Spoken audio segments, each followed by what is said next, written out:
මේ දිනවල වඩාත් කතා බහට ලක්වන විදුලි බල සැපයුම විදුලි බිල සංශෝධනය වැනි කාරණා පිළිබඳව අපි අවධානය යොමු කරන්න කැමතියි. පළමුවෙන්ම ඊයේ දවසේ කැබිනට් මණ්ඩලය විදුලි බල හා බලශක්ති අමාත්‍යවරයා වශයෙන් විශේෂයෙන්ම වාරි මාර්ග දෙපාර්තමේන්තුවත් සමග සාකච්ඡා කර අපි ඉදිරිපත් කරන ලද කැබිනට් පත්‍රිකාව වෙනුවෙන් කැබිනට් මණ්ඩලය අනුමැතිය ලබා දුන්නා. ඒ කැබිනට් අනුමැතිය අනුව විශේෂයෙන්ම අඛණ්ඩ විදුලි සැපයුමක් දිවයින පුරා ක්‍රියාත්මක කරමින් ලබා දීමට හැකි උපරිම ජල ප්‍රමාණය සමනල ජලාශයෙන් ලබා දීමටත් ඒ ලබා දෙන ජලයෙන් විදුලි බලය උත්පාදනය කර ගැනීම සඳහාත් ක්‍රියාවලියක් වෙනුවෙන් ඊයේ දවසේ කැබිනට් මණ්ඩලය අනුමැතිය ලබා දුන්නා. ඒ අනුව අද උදෑසන 3 සිට සමනල ජලාශයේ උපරිම ධාරිතාවෙන් අපි ගත්තොත් එහෙම MCM 3.5ක ධාරිතාවකින් ජලය නිකුත් කරන්නත් ඒ ජල ධාරිතාව භාවිතා කරමින් විදුලි උත්පාදනය කිරීමටත් මේ වන විට විදුලි බල මණ්ඩලය කටයුතු කරමින් පවතිනවා. මේ තත්ත්වය තව දින දෙකක් අපිට ඉදිරියට ගෙන යන්න පුළුවන්. විශේෂයෙන්ම 8 වෙනිදා 9 වෙනිදා 10 වෙනිදා කියන දින තුන 3.5 බැගින් සහ ඊළඟ 11 වෙනිදා සිට 15 වෙනිදා දක්වා MCM 2.5 හෝ ඊට ආසන්න ප්‍රමාණයකට ජලය නිකුත් කරමින් විදුලි උත්පාදනය කිරීමට තමයි අපි අපේක්ෂා කරන්නේ. මේ තත්ත්වය මත අපිට සිද්ධ වෙනවා අගෝස්තු මාසයේ 16 වෙනිදා වෙන විට පවතින ජල මට්ටම විදුලි බලය උත්පාදනය කළ හැකි සහ සමනල ජලාශයෙන් නිකුත් කළ හැකි ජල මට්ටම ඉක්මවා යනවා. ඒ අනුව අපිට 16 වෙනිදා සිට සමනල ජලාශයේ විදුලි උත්පාදන කටයුතු අපිට తాවකාලිකව අත්හිටවන්න සිදු වෙනවා. නැවත වැසි ලැබිලා ජල විදුලිය උත්පාදනය කරන්න ඒ අවශ්‍ය ධාරිතාව ලැබෙනකම්. නමුත් මේ අතරතුර විශේෂයෙන්ම පොල්පිටිය හම්බන්තොට සම්ප්‍රේෂණ රැහැන් පද්ධතියේ කටයුතු අවසන් කිරීමටත් ඒ වගේම විශේෂයෙන්ම අවශ්‍යතාවය අනුව අවශ්‍ය විදුලිය මිලදී ගැනීම සඳහාත් කැබිනට් මණ්ඩලය අනුමැතිය ලබා දීලා තියෙනවා. විශේෂයෙන් මෙහි වැරදි මතයක් සමාජගත කරලා තිබුණා. විවිධ දේශපාලන කණ්ඩායම් සංවිධාන සමහර මාධ්‍ය ආයතන වැරදි මතයක් ජනතාව තුළ නිර්මාණය කරන්න ආණ්ඩුව කෙරෙහි වෛරයක් ඇති කිරීම සඳහා විශේෂයෙන්ම සමනල ජලාශයේ 100කට එකකට අඩු ජල ප්‍රමාණයක් තමයි තියෙන්නේ විදුලි බලය උත්පාදනය කරන්න කියන වැරදි මතය නිර්මාණය කළ තිබුණා. මේක පහුගිය දින 7ත් නිදහස් කරා නම් ගැටලුවක් නැහැ කියන එක. අපි පැහැදිලිව කිව යුතු තිබෙනවා විදුලි බල මණ්ඩලයේ වශයෙන් අපිට පාලනයේ සතු වෙලා තියෙන්නේ විශේෂම විදුලි උත්පාදනය වෙනුවෙන් තියෙන සමනල ජලාශය.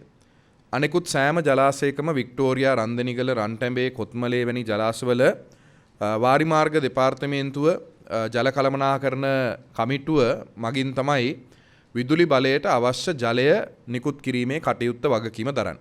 ඔවුන් තමයි අපිට කියන්නේ කොපමණ ජල ප්‍රමාණයක් නිකුත් කළ හැකිද කියන එක. නමුත් සමනල ජලාශය කියලා කියන්නේ ඍජුවම සහ විදුලි බලයට පමණක් සීමා වෙච්ච ජලාශයක්. ඒ ජලාශයේ අපි අපේ ඇස්තමේන්තු පුරෝකථන සකස් කරන්න විදුලි බල මණ්ඩලයේ විදුලි උත්පාදනයට අවශ්‍ය ධාරිතාව පවත්වාගෙන යමින් කළමනාකරණය කිරීමට. ඒ අනුව අපිට මේ මොහොතේ ඊයේ දවසේ මේ තීන්දුව ගන්න විටත් අපි කැබිනට් මණ්ඩලයට දැනුවත් කරේ ඒ පවතින ධාරිතාව අපි අපේ වැඩසටහන අනුව අපි සැලසුම් සහගත කළ තියෙන වැඩපිළිවෙල අනුව විදුලි උත්පාදනය කරනවා නම් අපිට සැප්තැම්බර් මාසේ 15 වෙනිදා දක්වා කිසිම ගැටලුවක් නැතුව විදුලි උත්පාදනය කිරීමේ හැකියාව තියෙනවා. ඒ සැප්තැම්බර් 15 කාලය වන විට විශේෂයෙන්ම අගෝස්තු මාසේ 20 වන විට පොල්පිටිය හම්බන්තොට සම්ප්‍රේෂණ රැහැන් පද්ධතිය ඒකාබද්ධ කිරීම සිදු කරොත් එහෙම ඒ පවතින ජල ධාරිතාවම අපිට ඔක්තෝබර් මාසේ 15 වෙනිදා දක්වා පවත්වාගෙන යාමේ හැකියාව තියෙනවා කිසිම විදුලි කප්පාදුවකින් තොරව. ඒක තමයි අපේ ජල ධාරිතාව සහ සමනලව අපේ කළමනාකරණයෙන් අපේ විදුලි බලය උත්පාදනය කිරීමේ අපිට තියෙන හැකියාව. නමුත් අපි අතිරේක ජලය නිකුත් කිරීම නිසා අපිට අවදානමටපත් වෙනවා විශේෂයෙන්ම දකුණු පළාතේ මාතර හම්බන්තොට කියන දිස්ත්‍රික්ක දෙකත් ගාල්ල දිස්ත්‍රික්කයේ අර්ධ වශයෙන්ුත් ඒ වගේම රත්නපුර දිස්ත්‍රික්කයේ අර්ධ වශයෙන්ුත් යම් විදුලි කප්පාදුවක් සිදු වෙනවා කියන සැකය මතුවලා තියෙනවා මේ බලාගාර වැසීම තුලින්. ඒ නිසා තමයි අපිට අනිවාර්යයෙන්ම අත්‍යවශ්‍ය විදුලිය මිලදී ගැනීම සිදු කරන්න සිදු වෙන්නේ. සමනල ජලාශයෙන් ධාරිතාව ප්‍රමාණවත් නොවන නිසා අගෝස්තු මාසයේ 16 වෙනිදා වන විට අපි විදුලිය මිලදී ගැනීම සිදු කළ යුතුයි. අඛණ්ඩ විදුලි බැල සැපයුමක් ඒ ප්‍රදේශවල ජනතාවට ලබා දෙන්න. ඒ නිසා අපි රජයක් වශයෙන් ඒ තීන්දුව අරගෙන තියෙනවා. එක පැත්තකින් එක අර්බුදයක් තුල තවත් අර්බුද කිහිපයක් නිර්මාණය කිරීම වෙනුවට පළවෙනි අර්බුදයට විසඳුමක් ලබා දෙමින් ජලය නිකුත් කරමින් සහ දෙවැනි, තෙවැනි, හතරවෙනි අර්බුද ඇති නොවීමට අඛණ්ඩ විදුලි බල සැපයුමක් තහවුරු කිරීමට මේ තුලින් අපිට අවස්ථාව ලැබිලා තියෙනවා. නිසා අද දවස වන විට අපි උපරිම ධාරිතාවෙන් විදුලි බල මණ්ඩලයේ සියලුම අපේ ජනන පද්ධතියේ තියෙන බලාගාර මේ වන විට විදුලි බලය ලබා දීමේ කටයුතු සිදු කරනවා. ඒ නිසා අපි නැවත වතාවක් ඉල්ලීමක් කරනවා. අනිසි බියක් ඇති කරගත යුතු නැහැ. රජයේ විසින් විදුලි කප්පාදුවකට තීරණ ගන්නවා කියන එක. ඒ නිසා අපි මාධ්‍යනුත් ඉල්ලීමක් කරනවා. සමහර මාධ්‍ය වලින් වාර්තා කරන විට විදුලි කප්පාදු පිළිබඳව මේ රටට සංචාරකයන්ගේ පැමිණීම අවිනිශ්චිත වෙනවා. මේ රටේ කර්මාන්ත වලට එහි බලපෑමක් ඇති වෙනවා. සමහර දේශපාලන කණ්ඩායම් වලට අවශ්‍ය වෙලා තිබුණා පහුගිය කාලේ මේ අර්බුදය තුලින් දේශපාලන වාසියක් ලබා ගන්න පුළුවන්ද කියන අවස්ථාව උදා කරගන්න. විශේෂයෙන්ම ජලය මුදා හැරලා කිසිම සැලසුමක් නැතුව විදුලි බලයත් ලබා දෙන්න නොහැකි වුණොත් ඔබ තමුන්නාන්සලා දන්නවා පහුගිය අවුරුද්දේ අපිට තිබුණු අත්දැකීම. නැවත වතාවක් ජනතාව ජෙනරේටර් වලට ඉන්ධන ලබා ගැනීම වලට පොලිමට එකතු වෙනවා. කර්මාන්ත ශාලා පවත්වාගෙන යන්න නොහැකි තත්ත්වයටපත් වෙනවා. රෝහල් වල කටයුතු පවත්වාගෙන යන්න නොහැකි තත්ත්වයටපත් වෙනවා. එදිනෙදා කටයුතු පවත්වාගෙන යන්න නොහැකි තත්ත්වයටපත් වෙනවා. ඒ නිසා ඈත අතීතයේ කුප්පිලාම්පි භාවිතා කරලා වැඩ කටයුතු කරගෙන ගියත් මෑත වන විට සියලු දෙනා විදුලි පරිභෝජනයත් සමග එකට බද්ධ වෙලා ඉන්නවා. ඒ නිසා කුප්පිලාම්පු වලින් අපිට සංචාරක කර්මාන්ත කරන්නත් බෑ. කුප්පිලාම්පු වලින් අපිට කර්මාන්ත ශාලා පවත්වාගෙන යන්නත් බෑ. කුප්පිලාම්පු වලින් අපේ එදිනෙදා කටයුතු පවත්වාගෙන යන්න බෑ. ඒ නිසා තමයි විදුලි බල මණ්ඩලය අනිකුත් ආයතනත් සමග සාකච්ඡා කරලා කැබිනට් මණ්ඩලයට අපි කිව්වේ මීට සති දෙකකට පෙර අපි මේ සැලසුම ලබා දෙන්නම්. අඛණ්ඩ විදුලි බල සැපයුමත් ලබා දෙන අතරෙම කෘෂි කර්මාන්තයට අවශ්‍ය උපරිම ජල ධාරිතාව ලබා දීම සඳහා කටයුතු කරනවා. ඒ වගේම අපි අවබෝධ කරගන්න ඕන මේ වෙලාවේ රටේ පවතින නියම් තත්ත්වය. මේ තත්ත්වය ඇති වෙලා තියෙන්නේ අපි බලාපොරොත්තු වෙච්ච වර්ෂාපතනයේ මේ වසරේ නොලැබීම කියන එක ප්‍රධාන හේතුව බවට පත් වෙලා තියෙනවා. ඒ නිසා ඉදිරි කාලෙත් එවැනි තත්ත්වයන් වලට අපිට මුහුණ දෙන්න සිදු වෙයි. දේශගුණ විපර්යාස පිළිබඳව වඩාත් කතා බහ වෙනක යුගයක විශේෂයෙන්ම අපි බලාපොරොත්තු වෙනවා ඉදිරි මාස 24 වෙනුවෙන් වසර 2 වෙනුවෙන් අඛණ්ඩ විදුලි සැපයුමක් ලබා දීම සඳහා අවශ්‍ය මිදුලිය ඕනම අවස්ථාවකදී මිලදී ගැනීමටත් ඒ වගේ මේ සඳහා අවශ්‍ය නීතිමය ප්‍රතිපාදන ලබා ගැනීමටත් අපි බලාපොරොත්තු වෙනවා. ඒ වගේම විශේෂයෙන්ම බොහෝ අවස්ථාවල අපි දැක්කා පහුගිය සති දෙකක කාලය තුල සමහරට එකම ප්‍රවෘත්තියේ එකම නාලිකාවක් විසින් කරන ප්‍රවෘත්තිවල පළවෙනි ප්‍රවෘත්තිය බවට පත් වෙන්නේ ජලය නිකුත් කරන්න කෘෂි කර්මාන්තය කියන එක. විදුලි කප්පාදුවකින් හරි කමක් නැහැ. ඒක නිකුත් කරන්න කියන එක එක්තරා දේශපාලන කණ්ඩායමක සමාජිකයන් විසින් පවසනවා. ඒ දේශපාලන කණ්ඩායමේ සමාජිකයන් දෙවැනි ප්‍රවෘත්තිය හැටියට පළ කරනවා විදුලි කප්පාදුවක් ඇති වුණොත් එහෙම කර්මාන්ත පවත්වාගෙන යන්න බෑ, සංචාරක කර්මාන්තය කරගෙන යන්න බෑ, එදිනෙදා කටයුතු කරගෙන යන්න බෑ කියලා. ඒ ප්‍රවෘත්තියම තුන්වෙනි ප්‍රවෘත්තිය බවට පත් වෙනවා. ඒ දේශපාලන කණ්ඩායම අනිත් වෘත්තීය සමිතිය දැන් මේ උත්සාහ කරන්නේ ජලය නිදහස් කරලා අවශ්‍ය විදුලිය මිලදී ගැනීම සඳහා මාර්ගය සකස් කරගන්න කියන. ඔබ තමුන්නාසලා කල්පනා කරලා බලන්න මේ පෙළ ගැසීම තුල තියෙන්නේ විශේෂම දේශපාලන අරමුණු ඉෂ්ට කර ගැනීම වෙනුවෙන් ජනතාව එක පැත්තකින් වෛරය ආණ්ඩුව කෙරෙහි ඇති කරමින් විශේෂයෙන්ම රටේ අර්බුද නිර්මාණය කරමින් ඒ තුලින් දේශපාලන වාසි ලබා ගැනීම. නිසා පැහැදිලිව රජයක් හැටියට අවශ්‍ය තීරණ ගනිමින් අඛණ්ඩ විදුලි සැපයීම ලබා දෙමින් අවශ්‍ය අනෙකුත් තීන්දුව වෙනුත් ලබා ගන්න සඳහා අපි මේ වෙන විටත් ඒ වැඩ පිළ ක්‍රියාත්මක වෙනවා කියන එක මේ වෙලාවේ අපි මතක් කරනවා.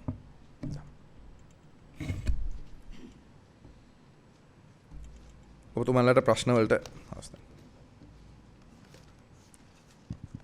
මම දීර්ඝ වශයෙන් කතා කරේ නැහැ පාර්ලිමේන්තුවේ උදේ ප්‍රකාශ ටික කරපු හින්දා. ඇමතුමා මේ නොරොච්චෝලේ මෙගෝට් 270ක් අහිමි වෙලා තියෙන පද්ධතියට ඒක බලපෑමක් වෙන්නේ නැද්ද විදුලි කප්පාදුවකට? නොරොච්චෝලේ මේ වන විට එක ජනන පද්ධතියක් අපි සැලසුම් කරලා තිබුණු ආකාරයට ඔබතුමාලා දකින්න ඇති ප්‍රසිද්ධ මාධ්‍යයේ අපි පළ කරලා තියෙනවා විදුලි බල මණ්ඩලයේ අපේ තියෙන විදුලි බලාගාරවල මොන කාලවලදීද අපි විශේෂයෙන්ම අපේ ප්‍රතිසංස්කරණ කටයුතු වලට නඩත්තු කටයුතු වලට ඒ බලාගාර යොමු කරන්න කියලා. නිසා එක පද්ධතියක් මීට සති 3කට පෙර දින 100ක් වෙනුවෙන් අපි නවත්තලා තියෙනවා. ඒක සැලසුම්ව කරපු කටයුත්තක් දින 100ක් වෙනුවෙන්. ඒ අතරතුර මීට සතියකට පෙර එක යන්ත්‍රයක යම් දෝෂයක් ඇති වුණා. ඒක අපි निराකරණය කරගත්තා. අද උදෑසන තව යන්ත්‍රයක දෝෂයක් ඇති වෙලා තියෙනවා. අපි කඩිනමින් ඒක ප්‍රතිසංස්කරණය කිරීම සඳහා ලබාගෙන තිබෙනවා. මොකද මේ වෙලාවේ සමනල ජලාශයෙන් උපරිම ධාරිතාවෙන් විදුලිය උත්පාදනය කරන නිසා අපිට මේ දින 10 12 භාවිතා කරලා නොරොච්චෝලේ බලාගාරයේ ඒ නඩත්තු කටයුතු කිරීම පහසු වෙන නිසා. ඒ නිසා මේ වෙන විට විදුලි බල අමාත්‍යාංශයේ සතුව පවතින එහෙම නැත්නම් විදුලි බල මණ්ඩලයේ සතුව පවතින සියලුම බලාගාරවල උපරිම ධාරිතාවෙන් මේ වෙනට විදුලිය උත්පාදනය කරනවා. අපිට නොරොච්චෝලේ බලාගාරයෙන් අඩු වෙලා තියෙන කොටස මේ වන විට සමනලව ජලාශයේ උපරිම ධාරිතාවෙන් තමයි ක්‍රියාත්මක වෙන්නේ.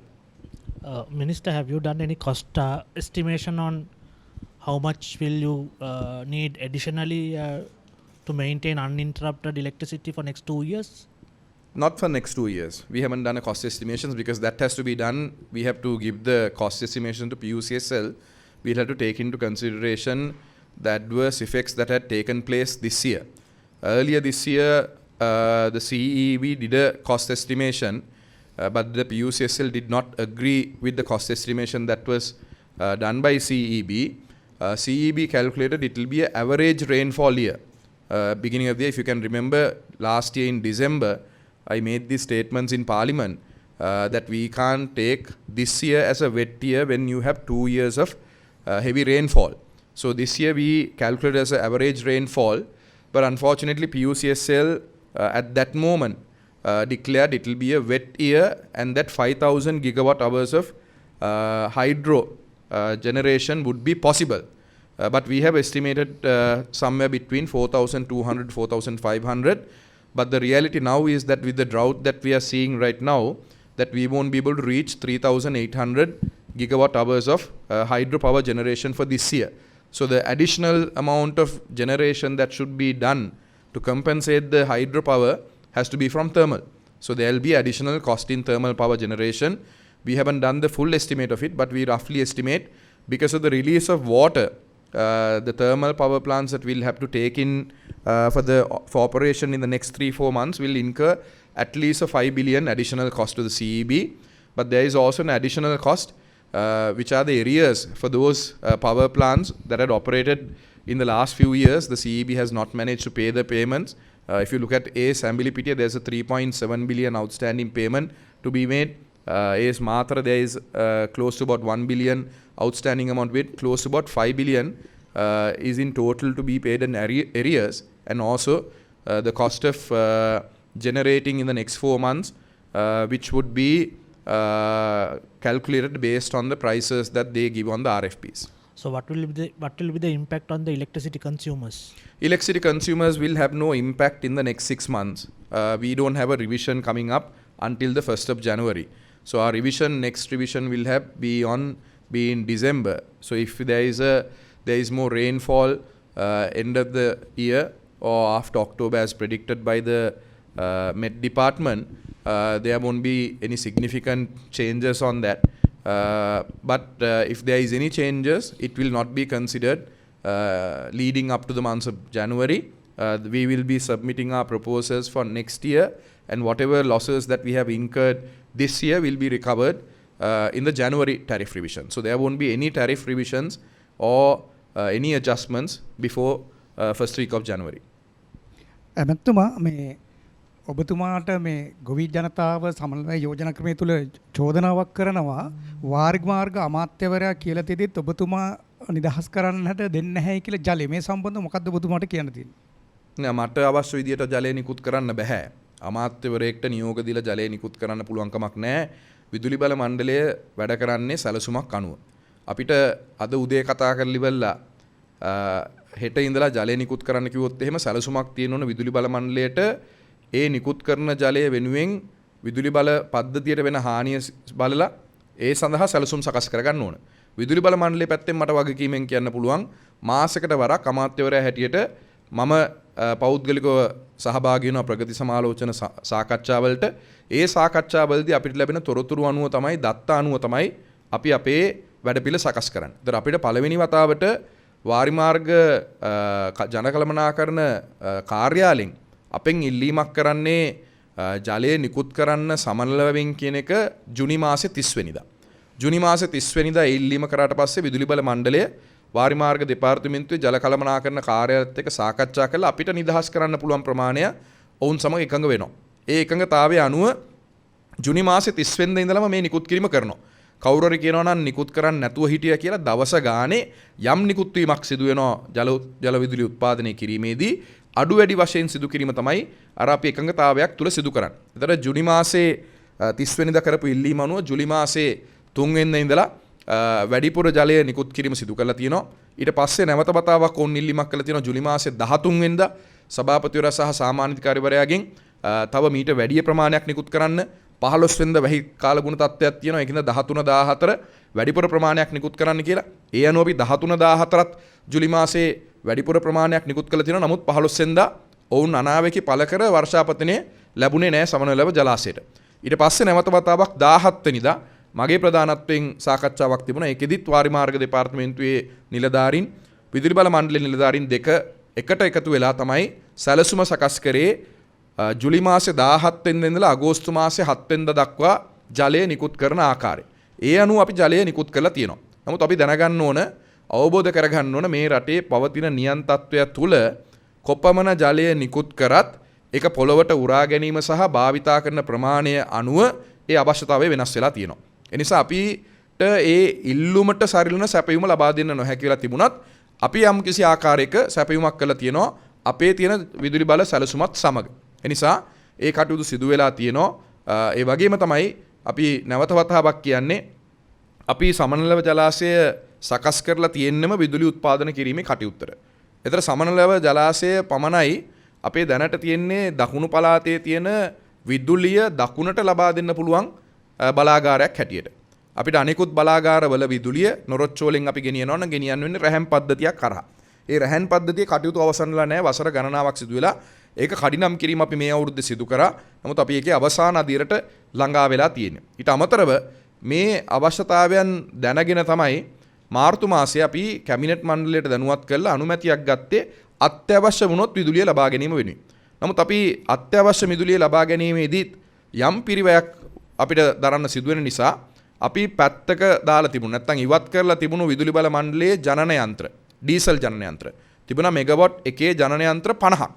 මතුගම මෙගාවොට් 20ක් අපේ කොළඹ තිබුණා මෙගාවොට් 30ක්. ඒ කොළඹ තිබුණු මෙගාවොට් 30 අපි හම්බන්තොට පහුගිය මැයි මාසේ ස්ථාපිත කරා මේ තියෙන ප්‍රශ්නයට මුහුණ දෙන්න. නිසා අපි අපේ පැත්තෙන් විදුලි බල මණ්ඩලය ඒ සැලසුම් සකස් කළේනවා. කවුරු හරි අපිට යෝජනාවක් කරනවා නම් අපිටත් යම්කිසි කාලයක් ප්‍රමාණවත් කාලයක් අවශ්‍ය වෙනවා අපේ සැලසුම් වෙනස් කර ගැනීම. අද උදෑසන කියලා අපිට අද හවස් වෙනකට එහෙම විසඳුම් ලබා දෙනවා නම් අනිත් විකල්පය තමයි වෙන්නේ විදුලි කප්පාදුවක් කරලා ඒ සඳහා දෙන්න. ඔබතුමන්ලම දන්නවා විදුලි කප්පාදුව කරත් අපිට මුහුණ දෙන්න සිදුවෙන ප්‍රශ්න. දැන් එකක් වෙන්න පුළුවන් අපි කෘෂි කර්මාන්තයට ජලය නැතුව තියෙන ගැටලුව. විදුලි කප්පාදුව කරොත් කර්මාන්ත ශාලා දුවා ගන්න බෑ. සංචාරක කර්මාන්තය නැවත කඩා වැටෙනවා.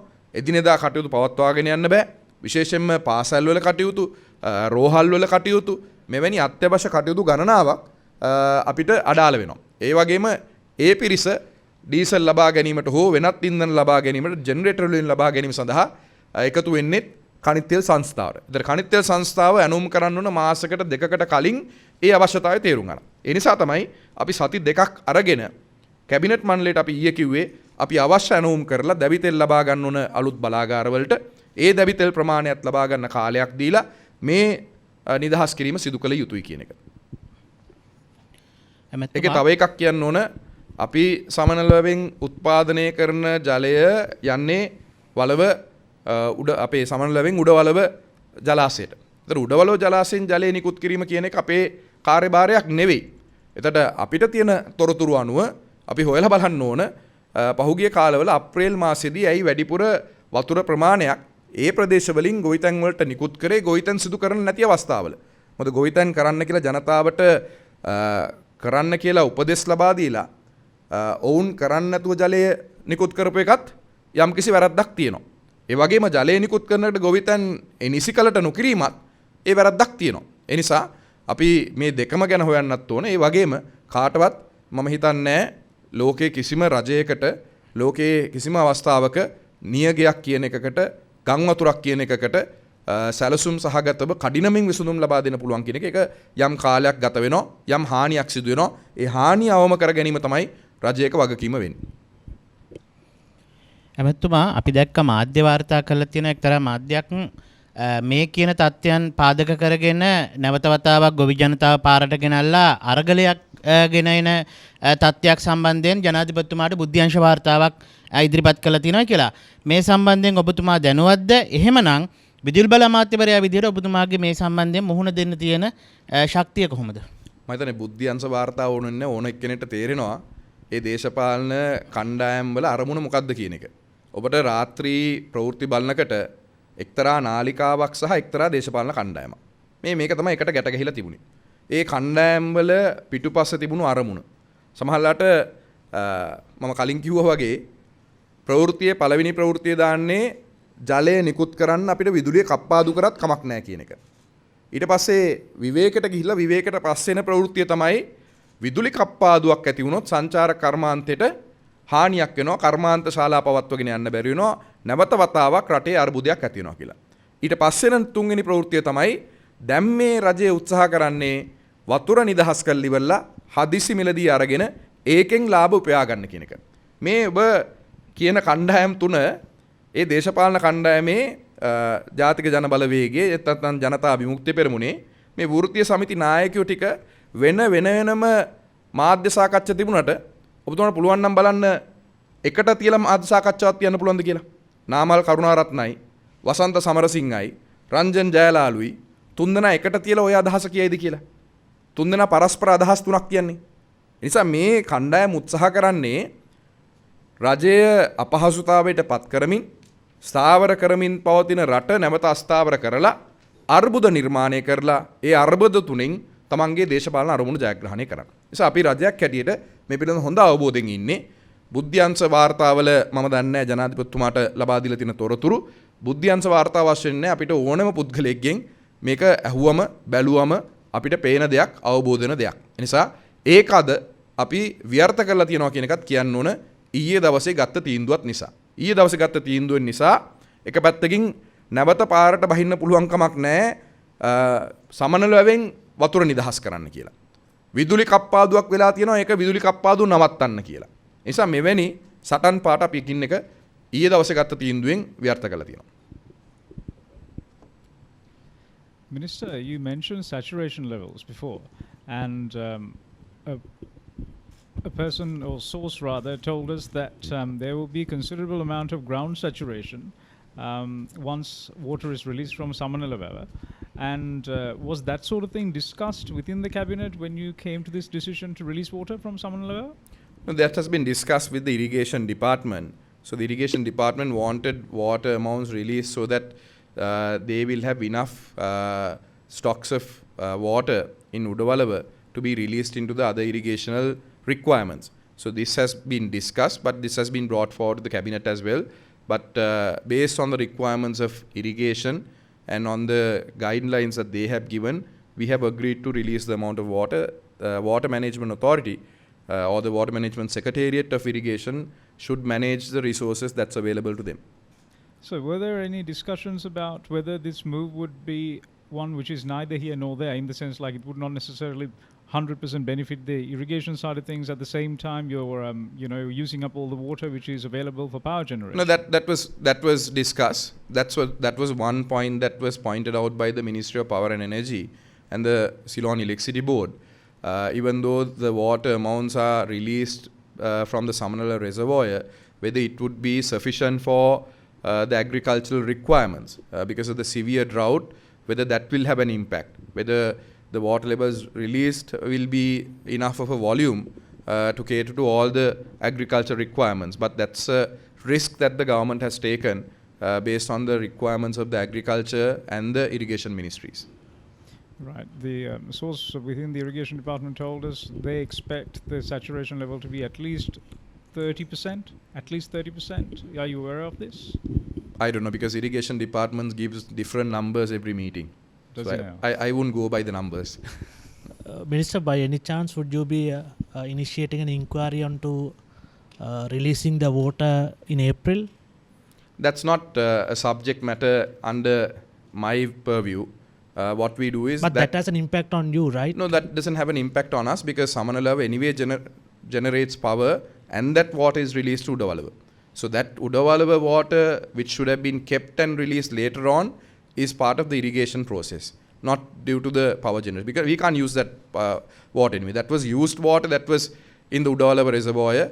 It cannot be used for energy again. That's true, but the issue is they release the water.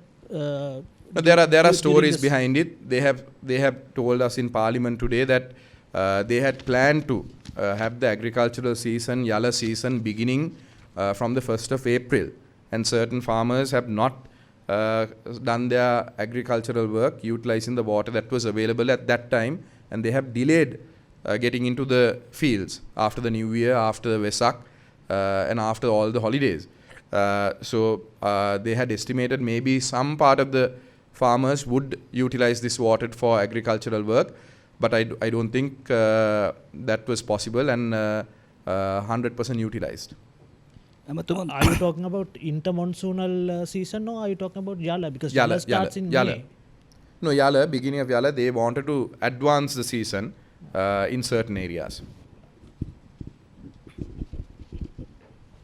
ඇමතුමා අපි දකිනවා දැන් හැමදාම මේ වහින කාලට ඕන තරම් විදුලිය තියෙනවා. හැබැයි පායන කාලයක් නිකන් ඇහැට පේන මානේනකොට මේ වගේ ප්‍රශ්න හැමදාම මතුවෙමින් තිබ්බා.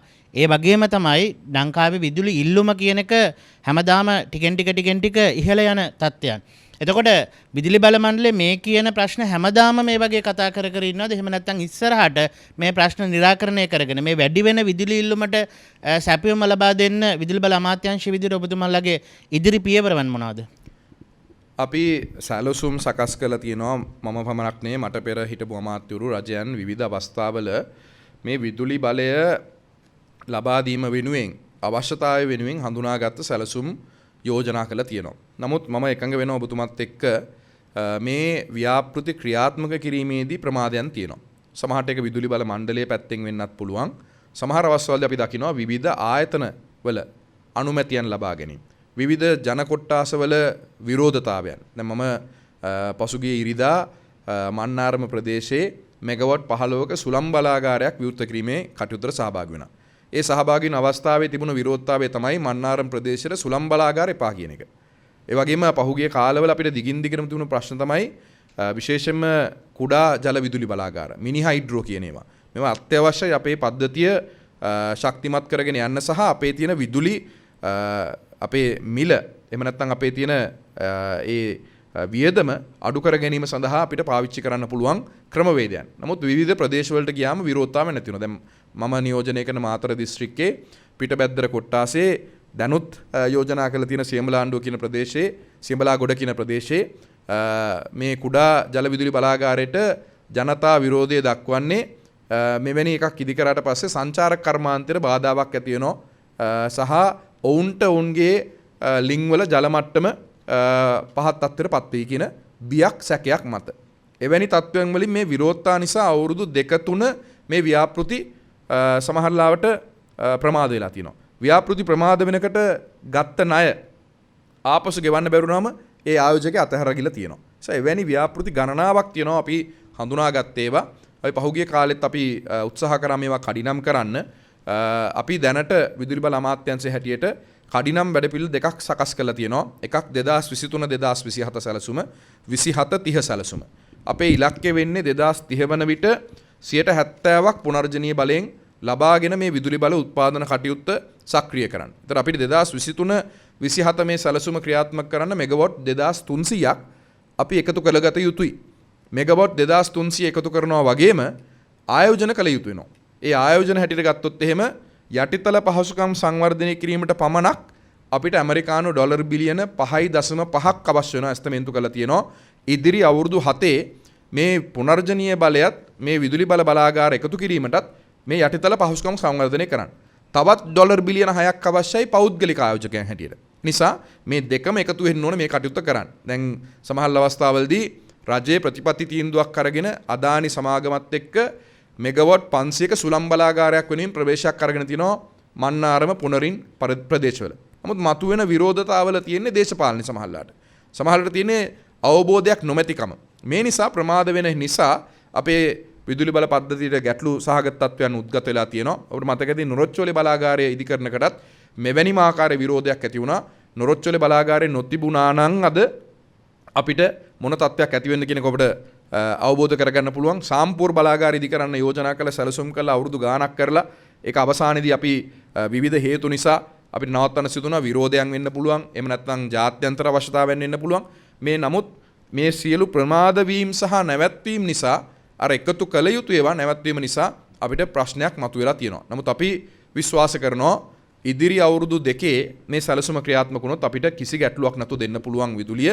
ඒ වගේම දැනට මේ විදුලි අය ක්‍රමය අපි සංශෝධනය කිරීමෙන් පස්සේ අපිට ප්‍රමාණවත් මුදලක්, ඒ කියන්නේ අපි වියදම් කරන මුදලට සරිලන මුදලක් අපිට ලාපසු ලැබෙන නිසා අපේ තියෙන පද්ධතියේ තියෙන හැම බලාගාරයක්ම පාවිච්චි කරන්න පුළුවන් මේ මොහොතේ පාවිච්චි කරනවා වගේ. පහුගිය අවුරුද්දේ අපිට ප්‍රශ්න තිබුණේ අපේ ඉන්ස්ටෝල් කැපැසිටි එක නැති එක නෙවෙයි. අපිට ඉන්ස්ටෝල් කැපැසිටි එක ධාවනය කරන්න අවශ්‍ය ඉන්ධන ටික, දැවි තෙල් ටික, ගල් අඟුරු ටික ගන්න මුදල් නැතිකම. දැන් අපි ඒ ටික අපි निराකරණය කරගෙන යනවා. දැන් ලබන අවුරුද්ද වෙනුවෙන් ගල් අඟුරු ටෙන්ඩර් දෙකක් අපි ඉදිරිපත් කරා. ස්පොට් ටෙන්ඩර් එක සහ ටර්ම් ටෙන්ඩර් එක. දෙකේම ලැබිලා තියෙන මිල ගණන් ගත්තොත් එම ගිය අවුරුද්දට වැඩිය 30ක් 40ක් අඩුවෙන් අපිට මිල ගණන් ලැබිලා තියෙනවා. රට ස්ථාවර වෙනකොට මිල ගණන් අපිට අඩුවෙන් ලැබෙනවා. රට ස්ථාවර වෙනකොට ඒ ආර්ථික ඒ කියන්නේ අර රිස්ක් එක, ක්‍රෙඩිට් රිස්ක් එක නැති වෙනකොට, කන්ට්‍රි රිස්ක් එක අඩු වෙනකොට අපිට අද ඒ අවදානම අඩු වෙනකොට අපිට හොඳ මිල මුදල් අපිට අගයන් ලැබෙනවා මේ අමුද්‍රව්‍ය මිලදී ගන්න. දැන් අද ගත්තත් ඩීසල් සාමාන්‍යයෙන් පහුගිය අවුරුද්දට වැඩිය අපි අද අඩු වෙලා තියෙනවා. දැවි තෙල් පහුගිය අවුරුද්දට වැඩිය අඩු වෙලා තියෙනවා. ගල් අඟුරු ඊළඟ නෞකා කීපයකට සැප්තැම්බර් මාසෙන් අපි ආරම්භ වෙනකොට ගිය අවුරුද්දට වැඩිය 30ක් 40ක් මිල අඩුවක් පවතිනවා අලුතෙන් ලැබිච්ච ටෙන්ඩර් තුලින්. ඒ නිසා මේ සියලු දේ එකට එකතු වෙලා යන්න ඕන. නිසා අපි එකක් අපිට තහවුරු කරන්න පුළුවන් මේ තියෙන පසුබිම තුල ඉදිරි අවුරුදු දෙකේ විදුලි බල අවශ්‍යතාවය 100% ඉෂ්ට කිරීම වෙනුවෙන් විදුලි බල මණ්ඩලය අඛණ්ඩව කටයුතු කරනවා. විදුලි කප්පාදුවකින් තොරව කටයුතු කිරීම තමයි අපි බලාපොරොත්තු වෙන්නේ. නමුත් අපිට අනපේක්ෂිත අවස්ථා. දැන් අපි සියලුම බලාගාර පද්ධති එකතු කරාට පස්සේ නොරොච්චෝලේ තව එකක් යම් කිසි නඩත්තු කටයුත්තකට යොමු කරන්න සිද්ධ වුණොත් යම් කෙටි කාලීනව අපිට යම් ප්‍රශ්නයක් ඇති වෙනවා. නමුත් අපි දීර්ඝ කාලීනව විදුලි කප්පාදුවකින් තොරව ඉදිරි අවුරුදු දෙකේ කටයුතු කරන්න අපිට පුළුවන්කම තියෙනවා කියන එක මට වාක්‍යයෙන් කියන්න පුළුවන්.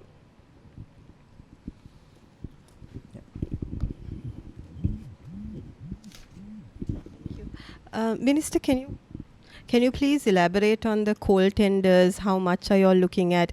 And is Sri Lanka also still looking at procuring coal from Russia? What are the plans? Or was it Indonesia? Could you please give details? Thank you. We have floated 2 tenders, the spot tender and the term tender. That's a normal practice. Spot tender also we have got bids from 7 companies. Term tender also we have got bids from about 5 or 6 companies, registered suppliers. I don't know where the coal is from originally, because the origins and everything has to be discussed with the TEC and the SCAP. After the committees discuss those matters, they will send it us to the ministry to take it to the cabinet of ministers. So it's still an evaluation process, but I know that the bid amounts that have been received on the spot and the term tenders are much significantly lower than what we received last year. Spot tender, we are going to procure 5 cargoes. That's basically about 60,000 to 65,000 metric tons of 5 cargoes. And we need 38 cargoes for the whole season, September season. But we do procure 3 or 4 additional cargoes so that the next season can start smoothly. So altogether, maybe about 43, 44 cargoes will be procured. And we have 4 balance cargoes that have been procured already from the previous tender as well, that had been advanced to be delivered in the first part of September.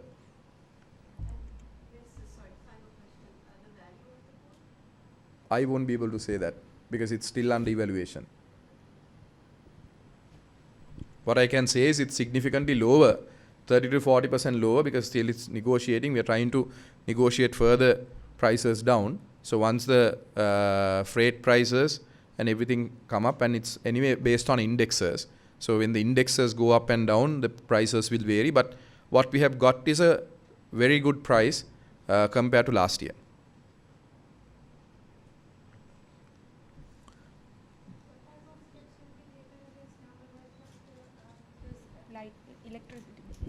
So he has not received electricity bill as far as the electricity board has informed me. Honorable Namal Rajapaksa has written a letter pertaining to the release that was on social media. So according to that, we have instructed the ministry and the CEB to make an immediate inquiry why a bill has not been given to the MP, and if a bill has to be given, to make sure that it is given to him. So the CEB will give its final report on Thursday. But what I can say is the last 3 years, CEB has failed to give a bill to the MP to make the payments. If there is any payments to be made, the CEB should be responsible in delivering the bill to anyone. I don't think anyone will pay a bill if there is nothing, they haven't received any invoice for it. ඇමතුමා මීට මාස දෙකකට පමණ ඉස්සෙල්ලා ඒ කියන්නේ අපි බැලුවොත් එහෙම මේ මාසේ 24 වෙනිදා සමනලවේ ජල මට්ටම තිබිලා තියෙනවා 50ක් විතර 40ක් විතර. ඊට පස්සේ ඊයේ වෙනකොට 12.5 වෙනකන් ජලධාරිතාවය අඩු වෙලා තියෙනවා. දැන් අගෝස්තු මාසේ වතුර නිකුත් කරන්න තියෙනවා කියලා දැනගෙන තියෙද්දිත් නියම් තත්ත්වයක් එන්න පුළුවන් කියලා අපි පුරෝකථනය කරලා තියෙද්දිත් මෙතන කලමනාකරණයේ ප්‍රශ්නයක් නැද්ද ඇත්තටම? මට කියන්න පුළුවන් දැන් ওই ජලධාරිතාව මම දන්නේ ඔබතුමා කියන එක විදුලි බලය උත්පාදනය කිරීම සඳහා ඉතුරු වෙලා තිබුණු ජලධාරිතාවද සම්පූර්ණ සමනලව ජලාශය ජලධාරිතාවද කියන එක. මොකද සම්පූර්ණ ජලධාරිතාවයි විදුලි බලය උත්පාදනය කරන්න පුළුවන් ජලධාරිතාවය කියන්නේ දෙකක්. ඒ නිසා මම දන්නේ මැයි මාසයේ ඔබතුමා ගාව තියෙන සංඛ්‍යා ලේඛන සහ ජුලි මාසයේ තියෙන සංඛ්‍යා ලේඛන මොකක්ද කියන එක. නමුත් අපි විදුලි බල මණ්ඩලය අපි වශයෙන් අමාත්‍යංශ වශයෙන් අපි සැලසුම් සකස් කරන්නේ විදුලි බලයට උත්පාදනය කරන්න පුළුවන් ජලධාරිතාව පදනම් කරගෙන තමයි අපේ සැලසුම් සකස් කරන්නේ. ඒතරේ සැලසුම් සකස් කිරීමේදී විදුලි බලය උත්පාදනය කිරීමේදී නිකුත් වන ජලය තමයි උඩබලව ජලාශයට සහ අනෙකුත් ජලාශ වලට එකතු වෙලා ජල කළමනාකරණ කමිටුව මගින් නිකුත් කිරීමේ කටයුතු කරන්නේ. නිසා අපේ වගකීමක් නෙවෙයි විදුලි බල මණ්ඩලයේ හෝ විදුලි බල අමාත්‍යංශයේ වාරි මාර්ග කටයුතු වෙනුවෙන් කෘෂිකාර්මික කටයුතු වලින් අවශ්‍ය ජලය නිකුත් කිරීම. අපි අපේ අවශ්‍යතාවය වෙනුවෙන් ජලය පාවිච්චි කරලා විදුලි බලය උත්පාදනය කරනවා මිසක් අපි වාරි මාර්ග අවශ්‍යතාවය බලලි ඉවරලා විදුලි බල උත්පාදනය කරන්නේ නැහැ. ගරු ඇමතුමා මීට සුළු මොහොතකට කලින් බ්‍රේකින් නිවුස් එකක් ආවා නොරොච්චෝලේ තවත් ප්ලාන්ට් එකක් බිඳ වැටලයි කියලා. ඒක තමයි මම උත්තර දුන්නේ. නෑ ඒකෙන් 2 generators. ඔව් මගේ එකක් අපි නඩත්තු කටයුත්තකට ඉවත් කරලා තියෙනවා. ඔව්. එකක් අද උදෑසන. ඔව්. එතකොට ඒකෙන් අහිමි වෙලා තියෙන ප්‍රමාණය 270ක් කියලා තමයි ගන්න. දැන් ඒක තමයි අපි සමනලව උපරිම ධාරිතාවෙන් මේ වෙලාවේ දුවනවා. සමනලව අපි පාවිච්චි කරන්නේ සාමාන්‍යයෙන් පීක් ජෙනරේෂන් එකට තමයි පාවිච්චි කරන්නේ. ඒතරේ පීක් ජෙනරේෂන් නැතුව දැන් දවස පුරාම මෙගාවොට් 120 භාවිතා වෙන්න ඒ ප්‍රමාණය භාවිතා වෙනවා. ඒ වගේම අනෙකුත් අපේ තියෙන බලාගාර ඩීසල් බලාගාර කැලණිතිස්ස බාජ්ජක සොජිත්ස් බලාගාරයත් පහුගිය කාලේ පාවිච්චි කරන ඒකත් දැන් අපි එකතු කරලා තියෙනවා. මේ බලාගාර හැම එකක්ම ධාවනය වෙනවා මේ වෙන මොහොතේ ඒ අවශ්‍යතාවය සම්පූර්ණ කරන්න. ගැටලුවක් තියෙනවා නමුත් අපි කළමනාකරණය කරගන්නවා. තව එක මම හිතන්නේ කරුණක් අපි පැහැදිලි කළ යුතුයි පොල්පිටිය සම්ප්‍රේෂණ රැහන් පද්ධතිය පිළිබඳව. මේකෙත් වාර්තා වෙලා තිබුණා රජය මේ සඳහා කටයුතු කළ තිබුණ නැහැ කියන එක. නමුත් අපි පසුගිය පෙබරවාරි මාසයේ ඉඳලම මොකද පහුගිය අවුරුදු දෙකේ ඉදිකිරීම් කටයුතු සිදු වුණේ නැහැ කොවිඩ් අර්බුදය සහ ආර්ථික අර්බුදය නිසා ණය නිකුත් කිරීම ප්‍රමාද වෙලා සිදු වුණේ. ඒ ඉදිකිරීම් කටයුතු ආරම්භ කරාට පස්සේ මේ කනෙක්ෂන් එක ගන්න අපි පෙබරවාරි මාසයේ ඉඳලම සාකච්ඡා පවත්වලා තියෙනවා. ඒ පාර්ශවත් එක්ක මේක निराකරණය කරගන්න. නමුත් මේක අපිට ගැටලුවක් තියෙන්නේ ආසියානු සංවර්ධන බැංකුවෙන් ලබා දීලා තියෙන ණයක් නිසා ඔවුන්ගෙත් කොන්දේසි ප්‍රමාණයක් තියෙනවා මේ ඉඩම් හිමිකරුවන් හෝ එම නැත්නම් වන්දි හිමි විය යුතු පුද්ගලයන් සමග ගනුදෙනු කිරීමේදී. නිසා ඒකත් අනුගමනය කරමින් තමයි අපි මේ කටයුත්ත කරන්න සිද්ධ වෙලා තියෙන්නේ. අපි දැන් අවස්ථා 5කදී හෝ 6කදී සාකච්ඡා කරලා තියෙනවා මේ සඳහා වැඩ කටයුතු කරන්න. විදුලි බල මණ්ඩලය අවශ්‍ය මුදල් තැන්පත් කරලා තියෙනවා. අපි එකඟතාවය පළ කරලා තියෙනවා. ඕනෑම කොන්දේසියක් යටතේ ඉදිරි අනාගතයේ කමිටුවක් විසින් taksේරු කළා ඉහළ වටිනාකමක් දෙනවා නම් ඒ වටිනාකමත් අපි ගෙවන්න සූදානම්. නමුත් අපිට මේ කටයුතු අවසන් කරගන්න අවසරය ලබා දෙන්න කියලා. නිසා අපි මහජන උපකාර කොමිසමෙත් මැදිහත් වීම ඉල්ලලා තියෙනවා. ඒ අනුව සිකුරාදා මහජන උපකාර කොමිසමේ සියලුම පාර්ශවකරුවන් කැඳවා සමතයකට පත් කිරීම සඳහා සූදානම් වෙලා තියෙනවා මේ මොහොතේ.